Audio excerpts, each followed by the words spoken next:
우리가 지난번에 이제 복 있는 사람 첫 번째 4가지 했고 오늘 그 나머지 4가지를 가지고 내나누기를 합니다. 이 앞쪽에 이제 5장 앞쪽으로 쭉 이렇게 보면은 예수님이 세례를 받으시는 장면이 이렇게 이제 나오고 또 그리고 나서 어떤 일이냐 성령에 이끌려서 광야에 나가서 마귀에게 시험을 받는 그런 장면이 나옵니다. 그리고 나서 세례 받으시고 마귀에게 시험을 받으시고 이기시고 나서 승리하고 나서 비로소 천국 복음을 전파하셨다라고 그렇게 말합니다. 여러분 예수님처럼 세례 받은 사람이 하나님의 자녀로 살 때에 마귀의 시험이 있습니다.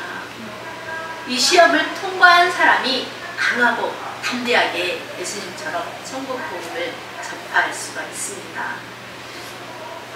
이 당시에 예수님은 이어서 쭉 보면은 이사야 선지자를 통해서 하신 말씀을 이루시려고 일부러 나사렛을 떠나서 스불론 땅과 납달리 지경에 있는 가버나움에 가서 사셨다 이렇게 성경은 말합니다. 그리고 스불론 땅과 납달리 땅과 요단강 저편 해변길과 이방의 갈릴리여 흑암에 앉은 백성들이 큰 빛을 보았고 사망의 그늘에 앉은 자들에게 빛이 빛이었도다라고 이사야 선지자를 통해서 하신 말씀을 선포를 하셨어요. 그리고 이때부터 비로소 회개하라 천국이 가까이 왔느니라고 전파하시면서 갈릴리 해변에 이렇게 다니시다가 베드로와 안드레를 부르시고 그리고 세베대의 아들 야고보와 요한을 제자로 부르십니다. 예수님이 이렇게 온 갈릴리를 두루두루 다니시면서 그들의 회당에서 가르치시기도 하고 천국 복음을 전파하시기도 하고 백성 중에 있는 모든 병과 모든 약한 것들을 고치시는 일을 하셨습니다. 그러자 예수님에 대한 소문이 수리아 온 지역에 퍼지기 시작하였습니다. 이따가 좀 지도를 좀 제가 보냈으니까 좀 띄워주세요. 마태는 사람들이 모든 앓는 자, 또 각종 병에 걸려서 고통당하는 자, 귀신 들린 자, 간질하는 자, 중풍병자를 데려오니 그들을 고치시더라 그러면서 예수님의 가르침에 관한 것들과 제자들을 부르신 것과 고치시는 일에 대하여 초점을 두고 이 기록한 책이 마태복음이에요. 왕의 복음이라고도 하죠. 그렇게 예수님은 이 초기 사역부터 이 갈릴리와 이 알렉산더 대왕에 의해서 식민지가 됐던 10개의 도시란 뜻을 가졌던 10개의 그리스식 도시가 있었던 이 데가볼리 지방과 예루살렘과 유대와 요단강 건너편에서 수많은 무리가 따랐다고 그렇게 기록하고 있는 것을 통해서 당시 예수님의 영향력이 얼마나 크고 넓고 강력했었는지를 잘 보여줍니다. 당시 이 팔레스타인과 지중해 연안에 있는 그 모든 지역이 정복 사업을 통해서 1세기 말년에는 무려 약 40여 개의 그런 속주들이 있었을 정도로 이 로마 제국이라는 거대한 그 쇠물결의 역사 속에 흡수되어 있었습니다. 그러한 그 시대적인 상황 속에서 수많은 무리가 예수님을 따랐어요. 지도 띄워주세요. 저 지금 그 부분을 설명하고 있으니까요. 자, 거기서 예수님은 제자들에게 복 있는 사람이 어떤 사람인가를 8가지를 말씀해 주셨는데 오늘은 5번째부터 보겠습니다. 자, 보시죠. 저 위에 수리아가 있죠. 맨 위에 수리아, 그다음 갈릴리, 그리고 이쪽에 오른쪽에 데가볼리, 그다음에 사마리아와 예루살렘, 베들레헴, 유대, 이렇게 요단강 건너편, 그다음 맨 위에 갈릴리 바다에서 흘러나오는 요단강물을 따라서 사해가 있죠. 이게 두루두루 다니시면서 예수님이 강력한 영향력을 행사하셨습니다. 오늘은 5번째로 긍휼히 여기는 자는 복이 있나니 그들이 긍휼히 여김을 받을 것이라는 말씀을 보겠습니다. 여기서 이 긍휼히 여긴다는 말은 죄를 용서해 주는 것과 고통당하는 자와 궁핍한 자를 동정한다는 말이에요. 그런 사람들을 보면 마음이 동합니까? 동정이 되나요? 또 어떤 사람의 어떤 시련을 당하는 자들의 그 상황을 보고 깊이 그들의 마음에 동참해서 그들로 부담 없이 도움을 청하게 하는 것이 긍휼히 여긴다는 그런 말이에요. 또 시련은 이 테스트를 말하는데요. 이 금속 덩어리를 어때요? 풀물 속에다 집어넣어서 재련을 하듯이 저 사람의 믿음이 진짜일까를 확인하기 위해서 연단을 시키는 것을 말하는데, 이 시련이 때로는 우리 인간의 이성으로 이해하기가 어려울 때가 있고, 때로는 너무 가혹하기 그지없어서 살 소망이 끊어지게 되는 경우도 있습니다. 그러나 하나님은 우리에게 감당할 만한 시련을 주시고 또 피할 길을 주신다고 약속하시죠. 그래서 하나님 안에서의 시련은 성도를 넘어뜨리기 위한 것이 아니라 연단을 통해서 더욱더 낮아지고 겸손하게 하기 위한 하나님의 그 뜻이 있습니다. 그리고 그런 사람들을 생명의 길로 인도하는 축복의 통로이기도 합니다. 그래서 우리 믿음의 조상들이 욥도 그렇고 많은 선지자들도 그랬고 다윗도 그랬고 야곱도 또 바울사도도 시련을 믿음으로 이겨낸 그런 위대한 신앙인들이죠. 우리도 그들만큼은 아니지만 각자의 작은 시련들이 있습니다. 그것을 우리도 믿음으로 이겨내면서 여기까지 왔잖아요. 그래서 우리 믿음의 선지들을 통해서 우리가 깨닫고 배우고 그렇게 신앙생활할 때 우리의 신앙도 더욱더 견고해지고 단단해지고 담대해질 수 있는 것입니다. 아멘. 우리 성도는 어때요? 전혀 가보지 않은 그런 불모지를 가는 것이 아니라 우리 믿음의 선배들이 걸어갔던 그 길을 따라갈 수 있기 때문에 감사한 거예요. 하나님이 우리에게 긍휼하신 마음을 그렇게 베풀어 주셨던 것처럼 우리에게도 하나님의 긍휼하심이 필요합니다. 예수님을 믿고 따른다는 그런 이유로 박해하는 자들을 향해서 긍휼히 여기는 그것이 복 있는 자라고 그렇게 말씀하죠.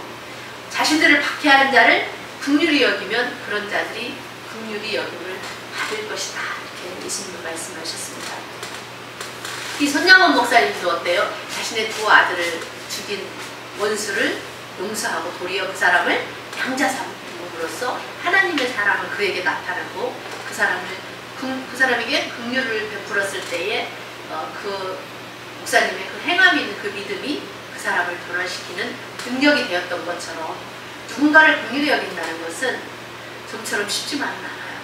그러나 예수님이 죄 많은 이 온 세상 사람을 긍휼히 여기심으로 용서하시기를 기뻐하셨던 것처럼 우리에게도 긍휼한 마음이 필요합니다. 아멘. 그래서 우리는 무엇을 구해야 되냐? 하나님께 긍휼을 구해야 됩니다. 지난번에도 말씀드렸죠. 내가 할 수 있는 게 없어요. 하나님께 받아서 하는 거라고 그랬죠. 그래서 우리가 하나님께 긍휼을 구해야 돼요. 그래서 주님, 나에게도 하나님 긍휼히 여기는 마음을, 아버지께서 세상을 긍휼히 여기는 것처럼 저에게도 긍휼히 여기는 마음을 주세요 라고 그렇게 하나님께 기도하고 받은 긍휼함으로 섬기는 때에 하나님께 영광이 되는 것이, 우리 온전하지 않은 우리 인간이 어떻게 온전한 긍휼함을 나타낼 수가 있어요. 그럼 그것을 잘못하면 불만이 되는 거죠.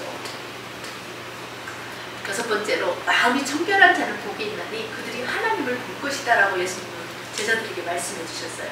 이 마음이 청결하다는 것은 우리 인간 사고의 모든 행위의 원천인 그런 우리의 마음속에 있는 탐욕과 두 마음에서 해방이 되고 정결케 하는 근본적인 우리의 내적인 청결, 즉 우리의 마음을 밝고 깨끗하게 거짓이 없고 정직한 심령을 갖는 것을 말합니다. 우리가 어때요? 예수 그리스도를 통해서 죄사함을 받았죠.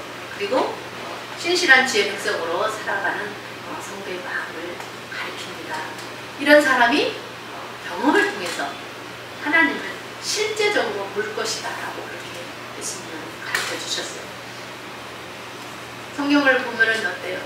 하나님은 너무나 거룩하신 분이고 우리는 단지 죄인인데 예수님을 믿었더니 예수님의 십자가 보혈의 능력으로 우리를 덮어주심으로 내가 너희를 보지 않고 그 피를 봄으로 내가 너희를 유언하여 넘어가리라, 그렇게 말씀을 하셨잖아요. 그래서 우리는 우리가 변화체가 아니기 때문에, 변화되지 않았기 때문에 하나님을 보면 죽습니다. 그러나 하나님은 어떻게 당신을 나타내요? 꿈이나 환상이나 계시를 통해서, 말씀을 통해서 경험적으로 하나님을 볼 수가 있고, 많은 사람들이 그렇게 다양한 방법으로 하나님을 지금도 나타나고 있습니다. 우리가 욥기서를 보면 욥이라는 사람이 온전하고 정직한 사람이었다고 했잖아요. 하나님을 경외하고 악에서 떠난 자였다라고 그렇게 말씀하는데, 그러나 이 사탄이 욥의 믿음을 하나님을 찾아가서 하나님 앞에서 욥을 한번 시험해 보게 해달라고 그렇게 하나님께 허락을 받아서 욥을 시험하죠. 그러나 욥은 끝까지 정직했습니다. 그래서 욥이 어때요? 마침내 귀로만 들었던 하나님을 인격적으로 만나게 되잖아요. 우리가 이제 다음 시간에 이제 욥기서 볼 때에 이제 다음 시간에 욥이 하나님을 어떻게 만나는지 이제 수요일 날 우리가 또 보게 됩니다. 정말 하나님은 정말 살아계시다는 것을 경험적으로 알게 됨으로써 그의 믿음이 더욱더 확고해지는 것을 볼 수가 있습니다. 여러분, 성령에 나타나는 것은, 성령이 많은 사람들에게 나타남으로써 역사하는 것은 하나님은 정말 살아계시다는 것을 알게 해주기 위함입니다. 거짓이 만연된 이 사회, 거짓이 만연된 그 삶을 사는 사람은 결코 하나님을 볼 수가 없습니다. 우리는 하나님의 말씀의 물로, 여러분은 말씀의 물로 깨끗이 씻음을 받았습니다. 우리가 말씀을 계속 들여다보면 샤워하는 거하고 샤워링, 우리가 말씀의 물로 우리 영혼을 씻는 것과 같아요. 그래서 우리는 주님의 말씀으로 우리가 씻음 받았지 세상에 어떤 것으로 우리가 우리 죄를 씻음 받을 수가 있으니까, 그러므로 우리도 하나님을 성경을 통해서 꿈과 환상과 계시를 통해서 하나님을 볼 수 있게 되었고, 마지막 날에는 천국에서 영광스러운 하나님, 그 영광의 광채에 지니신 하나님을 얼굴과 얼굴을 대면하여 볼 줄 믿습니다. 아멘. 네. 그 소망을 가지고 살잖아요. 너무 궁금해요.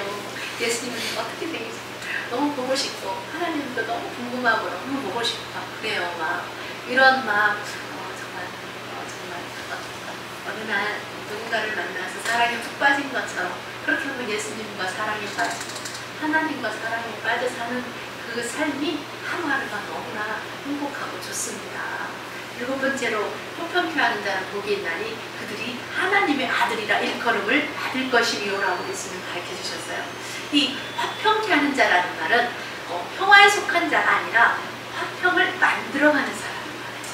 그래서 좁은 의미로 볼 때에는 어떤 우리의 개인의 안녕이나 국가 간의 평화를 의미하지만 더 나아가서는 우리 하나님과 인간의 관계 회복을 말합니다. 예수님은 어때요? 십자가로서 하나님과 원수되었던 우리를 화해시켜 주신 분이잖아요. 우리 예수님으로 말미암아 우리가 그분을 믿음으로 말미암아 하나님과 평화롭게 살 수 있게 되었습니다.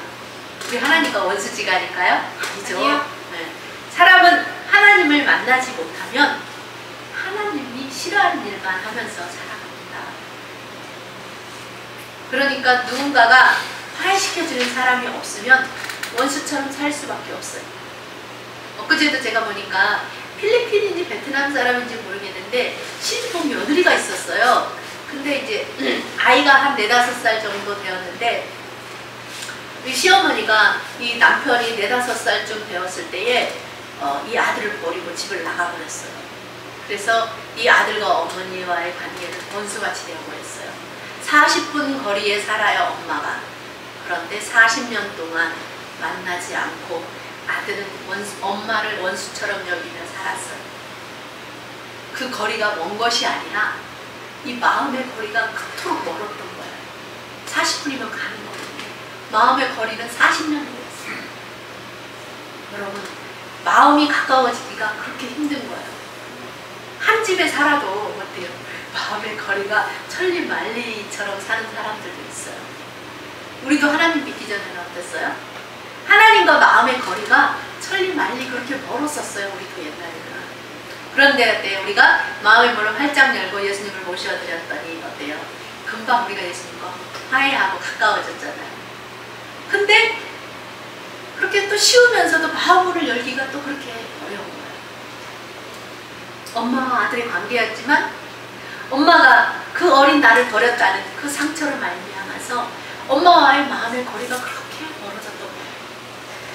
그런데 이 며느리가 시집으로 와서 남편과 시어머니를 화해시키려고 그렇게 노력을 하는 거예요. 이와 같이 중간에 누군가 화해시켜주는 사람이 없으면 끝내 그렇게 살다가 그 환을 풀지 못하고 죽을 수밖에 없습니다. 그런데 다행히도 그들이 화해를 하게 됐어요. 이 며느리를 통해서. 마음에 그 응어리졌던 것들이 풀리고 시원해지고 이제 뭐 무거운 짐이 다 내려지니까 마음이 가벼워지게 되죠.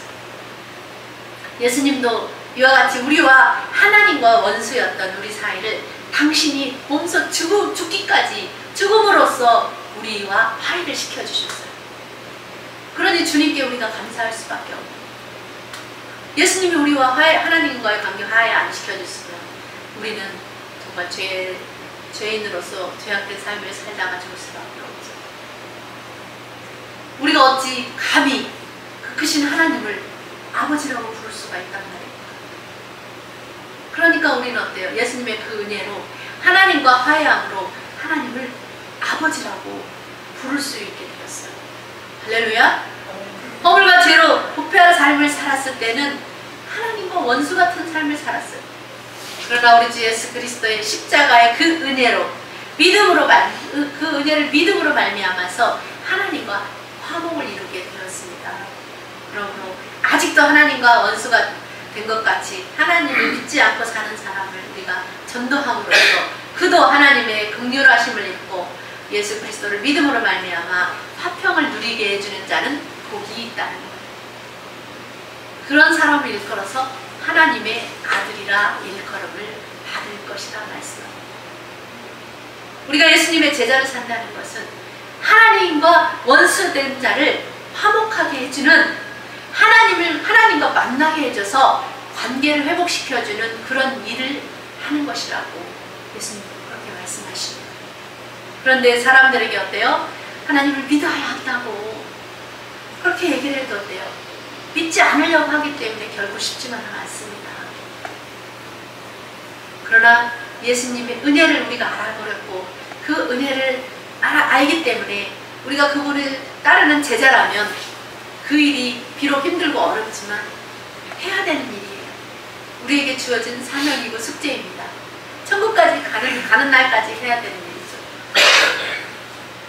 여러분, 하나님의 아들이 되는 것은 큰 영광입니다.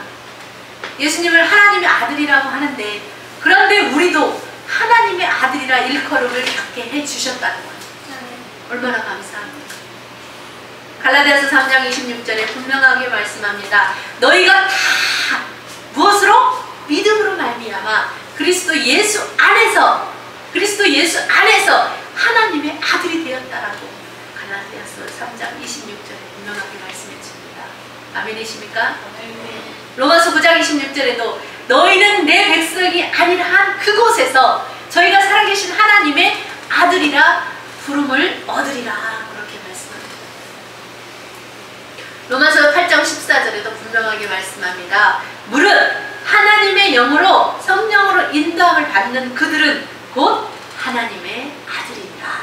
아멘. 성령의 인도함을 받는 사람들이 하나님의 아들이라. 천국을 갈 때에는요, 성령님이 없으면 천국 못 가요. 우리 안에 내적 증거가 되신, 나를 증거해 주신, 내가 예수님을 정말로 믿는다고 증거해 주시는 성령님이 있어야 되는 거예요. 성령님이 하나님 앞에 가서 시인해주고 나의 증인이 되어지기 때문에 성령님이 없으면 천국 앞 문 앞에 가서도 들어갈 수가 없습니다. 그래서 우리가 하나님의 영으로 인도함을 받는 사람, 그 사람은 하나님의 아들이다. 하나님의 아들이 아버지 집에 들어가는 거잖아요. 남이 들어오면, 너의 자식이 들어오면 문 열어주나요? 사단의 자식이 들어오는데 문 열어줘요? 안 열어주잖아요. 도적이 오는데 문 열어줘요? 내 집에 아버지가? 안 열어줘요. 아버지! 하고 불렀을 때 아버지가 자식의 음성을 듣고 저 자식 내 자식이네 할 때 대문을 열어주는 것과 같이 천국 문도 그와 같은 거예요. 8번째는 의를 위하여 박해를 받는 자는 복이 있나니 천국이 그들의 것이며 라고 말씀합니다. 여러분, 우리의 믿음의 선배들도 예수님을 믿는다는 이유로 때로는 맞기도 하고 많은 간증들을 들어보면 그래요. 집에서 내쫓기기도 하고 머리카락을 잘리기도 하고 욕을 먹기도 하고 성경책을 불태우기도 하고 성경책을 찢기도 하고 죽임을 더 넘어서 죽임을 당하는 사람들도 있었어요. 또 어떤 분들은 내 눈에 흙이 들어가기 전에는 절대로 교회 가는 거 안 된다라는 그런 반대에 부딪히는 사람들도 있었습니다. 우리나라의 그 믿음의 선진들도 그런 박해를 견뎌왔기 때문에 우리 한국 교회가 부흥하고 성장을 했습니다. 외국에서 이 이스라엘 백성들이 핍박을 받으면 받을수록 번성했다고 했잖아요. 밟으면 밟을수록 더 강해지는 거예요. 질경이처럼. 복음도 여러분 지금같이 먹고 살만하고 배부르고 등 따스니까 어때요? 복음이 잘 전해지니까 안 전해집니다. 예수님 당시에도 어때요? 복음이 박해 속에서 복음은 더욱더 더 번져나갔잖아요. 어떤 사람은 유교를 믿는 남편인데 아내가 교회를 다닌다는 이유로 아내를 마구 구타를 했어요. 그래서 아내가 뇌출혈로 쓰러지고 말았어요. 여러분 약한 사람을 괴롭힌다거나 해를 입히는 경우 믿음을 말살시키고 육체적인 정신적인 형벌을 가하기도 했습니다. 다니엘이 이런 경우에 해당되죠. 느부갓네살 왕 때에 하나님을 믿는다는 이유로 사자굴에 던져지고 그의 세 친구들은 평소보다도 더 뜨겁게 7배나 더 뜨겁게 한 그 풀무불 속에 던져지는 그런 일도 당했습니다. 히틀러 시대의 유대인들이 홀로코스트를 당했고 우리의 믿음의 선진들도 어때요? 일제시대에 예수님을 믿는다는 그 믿음을 지키려다가 얼마나 많은 사람들이 박해를 받았습니까? 그들이 표적이 되기도 했어요. 뿐만 아니라 믿음을 지키고 일제에 항거를 하고 독립운동을 하다가 순교하신 분들도 있습니다. 박해하는 자들이 사람을 어때요? 육체적으로 우리의 연약한 것을 빼앗을 수도 있어요. 그러나 자신을 또 재물이나 어떤 물질을 다 빼앗아 갈 수도 있어요. 그러나 예수님을 믿는 이 믿음만큼은 그 누구도 아무도 빼앗갈 수도 없었고 빼앗기지도 않았습니다. 그래서 오늘날 우리 한국교회가 이렇게 부흥하고 성장한 거예요. 예수님 당시에도 예수님을 믿고 따른다는 이유로 제자들이 이제는 너희들이 나를 전하다가 천국 복음을 전하다가 박해를 받을 것이라는 것을 예수님이 알기 때문에 오늘 이 팔복의 말씀을 얘기해 주시는 거예요. 굉장히 우리가 이 팔복 한 명령 막 복 받는 것만 생각하지만 그때 당시 시대적인 상황을 봤을 때 그렇지가 않습니다. 이 땅에서 추구하는 그 복과 하늘의 복은 완전히 다르기 때문에 예수님은 땅의 복을 얘기하시는 것이 아니라 너희가 그렇게 살면 천국에서 누림에 대해서 알기 때문에 그것이 복이라고 말씀을 하신 거죠. 예수님은 너희가 이렇게 살면 천국은 그런 사람들에게 주어지는 것이다 라고. 여러분 예수 믿으면서 정말 아무런 어떤 시련이나 고통이나 역경을 겪지 않고 정말 예수님을 믿고 천국 가는 사람은 과연 몇 명이나 될까요? 여러분 제가 그냥 편하게 예수님 잘 믿다가 이렇게 여기 목사가 돼서 이렇게 서 있는 것 같을까요? 그렇지 않잖아요. 얼마나 많은 시련과 양편의 고난을 통과해 와서 오늘 여기에 있는 거잖아요. 여러분들도 다 마찬가지고 그런 사람들에게 보상이 이 천국이라는 희망의 메시지를 예수님은 전해주고 있는 거예요. 네. 당장은 고난을 받아요. 핍박을 받고 박해를 받아요. 그러나 그 끝은 천국이다. 천국에는 모든 것이 고통도 아픔도 슬픔도 눈물도 없는 늙지도 않고 죽지도 않은 영원한 영생수가 있고 하나님과 영원토록 함께 즐거워하는 그것을 보상해 주신다. 희망의 메시지를 전해주셨습니다. 디모데후서 3장 12절에 무릇 그리스도 예수 안에서 경건하게 살고자 하는 자는 박해를 받을 것이다. 말했습니다. 예수님은 앞으로 그런 일들이 많이 있을 것이라. 그러나 그것이 복이라고 그렇게 가르쳐줍니다. 여러분, 우리는 지금 그때에 비하면 어때요? 종교의 자유가 많이 보장된 나라에서 편하게 신앙생활을 하잖아요? 그럼에도 사람들은 어때요? 이 복음을 거절합니다. 너무나 안타깝죠.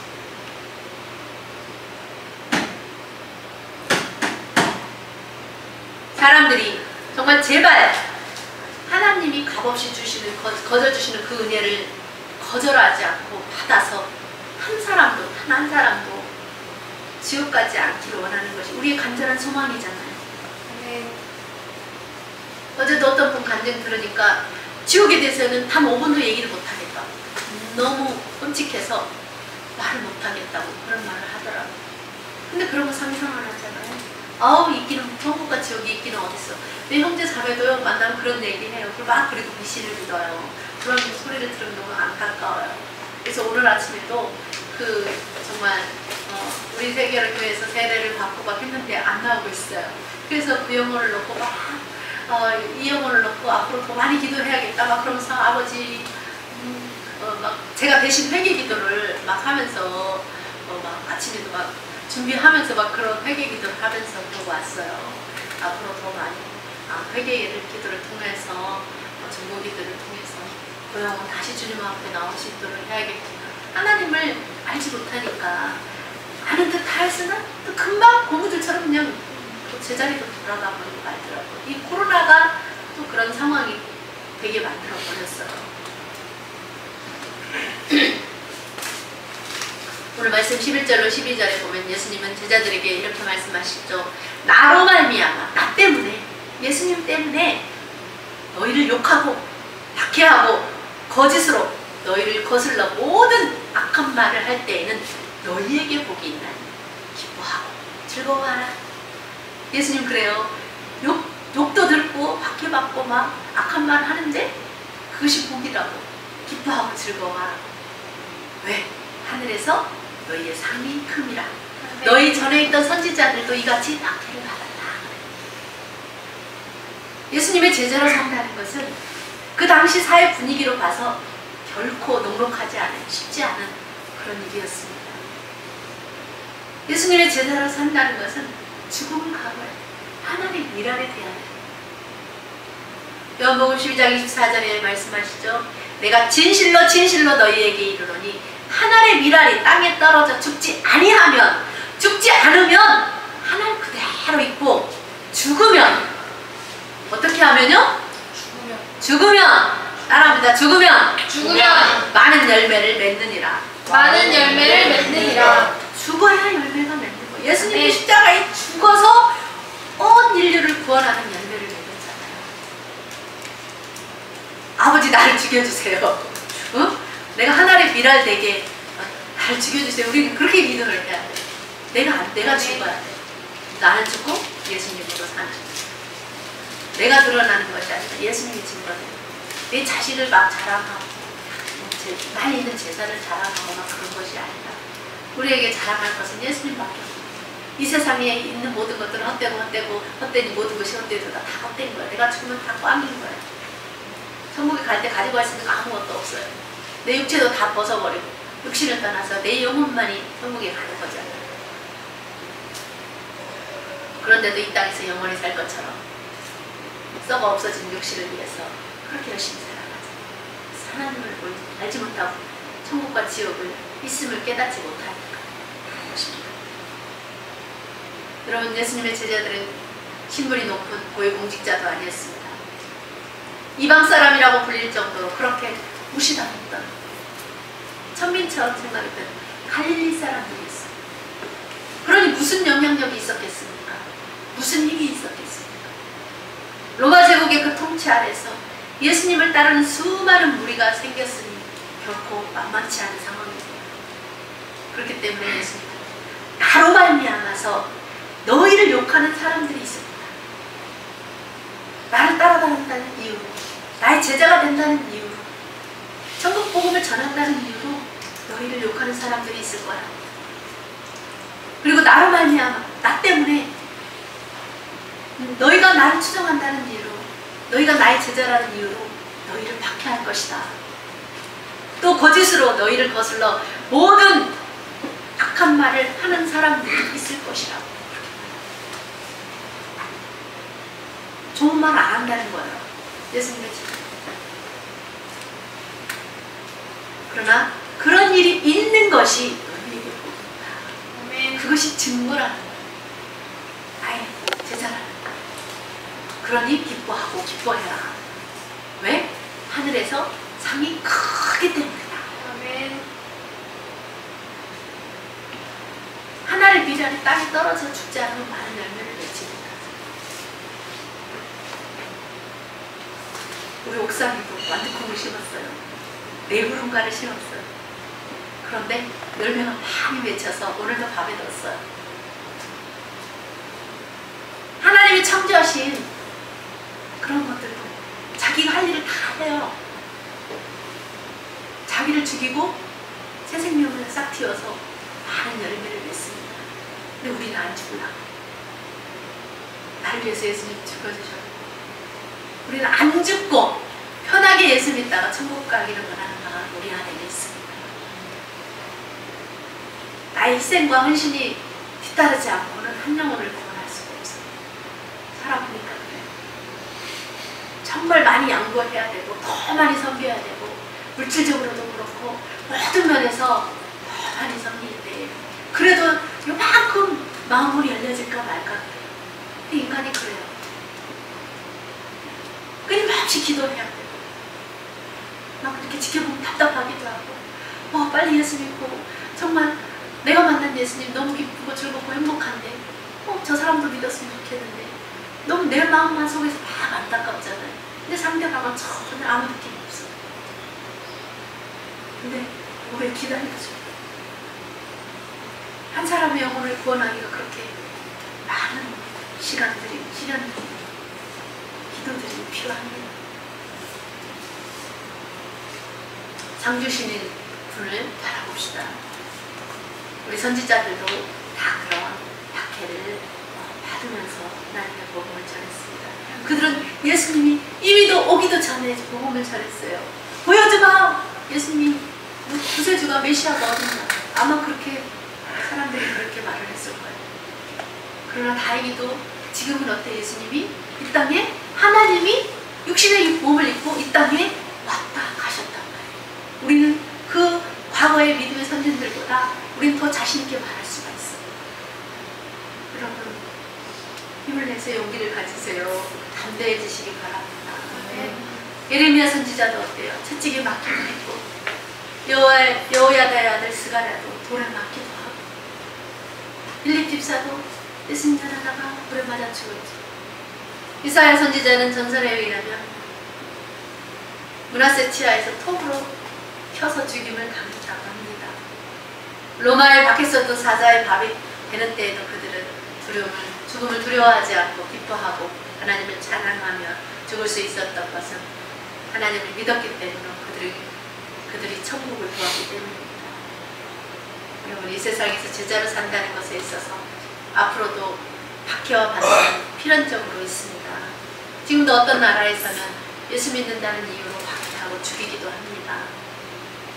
우리는 지금 그것에 비하면 너무나 평화롭게 살지만 그러나 지금 교회는 예수 믿는 것은 박해가 없어도 어려움에 처해 있습니다. 교회가 때로는 욕을 먹기도 하고 사람들이 예수님을 믿지 않으려고 합니다. 이 시대에 우리는 복 있는 사람이 되기 위해서 어떻게 살아야 될까요? 한 주간도 한번 묵상해 보시기 바랍니다. 저도 많은 생각들을 해봤습니다. 늘 기도 제목이 그래요. 하나님 이런 시대에 어떻게 복음을 전해야 됩니까? 당장 열매가 없다 할지라도 거기에서는 안 되지 않겠습니까? 천국과 지옥이 분명히 있다는 것을 아는데 어떻게 우리가 포기를 합니까?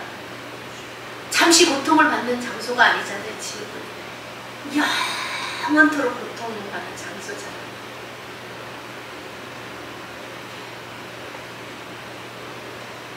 그것을 우리가 생각한다면 좀 더 안타까운 마음, 영혼을 향하는 그런 마음이 우리 안에 불일듯 일어나서 막 뛰쳐나가서 복음을 막 전하고 싶은 마음이 우리 안에 불일듯 일어나야 돼요. 저도 주일학교 막 맡아서 할 때 그러면 혼자 막 뛰쳐나가서 막 복음을 전하고 막 그런 우리 안에 그런 열정들이 많이 사그러들었지만 주님 우리 안에 복음에 대한 그 열정의 불이 다시 불일듯 일어나게 해달라고 우리 기도합시다. 네. 그들이 아무리 지옥은 없어, 천국과 지옥은 없어라고 한다 할지라도 분명하게 있잖아요. 우리는 알잖아요. 그들이 모르기 때문에 그렇게 말하는 거죠. 부정한다고 할지라도 사람은 죽으면 영혼의 세계로 들어간다라고 분명히 저는 주님의 음성을 들었습니다. 사람은 죽으면 영혼의 세계로 들어갑니다. 영원한 지옥으로 들어가든지 영원한 천국으로 들어갑니다.